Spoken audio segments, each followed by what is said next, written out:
एक बार की बात है, एक छोटे से गांव में एक हाथी रहता था। हाथी बहुत बड़ा और घने जंगल में रहने वाला था। वह किसी से नहीं डरता था और लोगों को अपनी शक्ति का एहसास कराना पसंद करता था। एक दिन गांव में एक कुत्ता भी था। वह कुत्ता छोटा और काफी होशियार था। वह लोगों के यहाँ बच्चों को खुश करने के लिए आया करता था।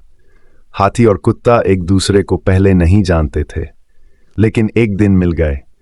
वे दोस्ती करने लगे और अच्छी तरह से बातचीत करने लगे। हाथी ने कहा, मुझे बहुत खुशी हुई कि मैं तुम्हें मिला।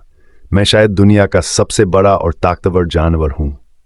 कुत्ता समझता था कि हाथी थोड़ा बड़ा और घमंडी है, इसलिए उसने कहा, हाथी, मुझे मालूम है कि तुम बहुत बड़े हो, लेकिन फिर भी इंसान तुम्हें धकेलकर मार सकता है, और मुझे तो बहुत छोटा और दुर्बल होने की वजह से सब कुछ बचाना होता है।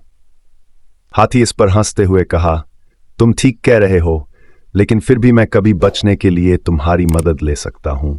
मैं तुम्हें अपनी शक्ति और ताकत से बनाया गया हूं। कुत्ता गंभीर रूप से बोला, मैं जानता हूं कि तुम कितने शक्तिशाली हो, लेकिन प्रेम और सहायता देने की क्षमता मेरे पास है। यह सुनकर हाथी सोच में पड़ गया। वह समझ गया कि शक्ति और ताकत के बावजूद प्रेम और मदद कुछ भी नहीं होते हैं। हाथी ने खुद को आजमाकर देखने का फैसला किया और वह बच्चों के संगीतायन में से एक साझा करने के लिए खुद को मंडराने लगा। यह देखकर कुत्ता बहुत खुश हुआ और उसने कहा, हाथी, तुमने सबके दिल जीत लिए हैं।